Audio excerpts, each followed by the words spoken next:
1965, a Hollywood film came out titled The Greatest Story Ever Told. Based on the Bible's telling of the Jesus story, it purports to portray the birth, life, ministry, death, and resurrection of the one we have come to know as Jesus Christ. Not all reviewers of this 4-hour film were kind, one calling it the greatest bore ever told. Many readers of the Bible might share that sentiment when it comes to the Bible, especially who find themselves bogged down in the dietary rules laid down in Leviticus or the genealogies which pop up from time to time. But the question this all raises is an important one. What is the Bible at heart? If you went to a bookstore, you would know what kind of book you were picking up based on its genre.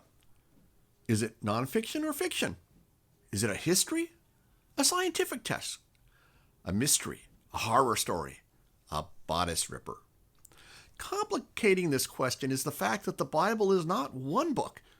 It's a collection of 66 books of varying genres.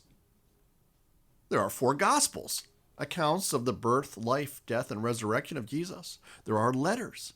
There are what seem to be historical accounts. There are collections of songs known as the Psalms. There are chapters upon chapters devoted to rules about how to live together. There are origin stories, myths, and even books which seem to be about the future.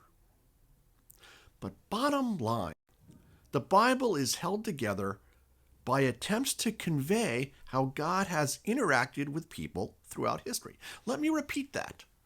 The Bible is held together by attempts to convey how God has interacted with people throughout history. People. Well, let's unpack that term a bit. People as in humanity, not only at its best, but also at its worst. The Bible is real in many ways, but certainly in the sense that it does not sugarcoat the sad truth that people can do horrible things to each other, like, say, nailing an innocent man to a cross. The Bible contains stories of how, even so, God interacts with people, with the good, the bad, and the ugly. But more than that, for me, the Bible is not just, as the old movie would have it, the greatest story ever told. It's the greatest love story ever told. In the Bible, we will read time and time again how out of love God created the world and each one of us. How out of love God heard the cries of God's people and came to rescue them from slavery and sin and death. How God so loved the world, so loved you, my friends, that God put off all that distance and majesty and became one of us. And in the words of the Revelation to John, pitched God's tent among us. Well, what's in it for you? You know that people will let you down, that love can fade, that people can change, that even you can be your own harshest critic, wondering how in the world anyone can love you. But this is the message the Bible brings home to you time and time again.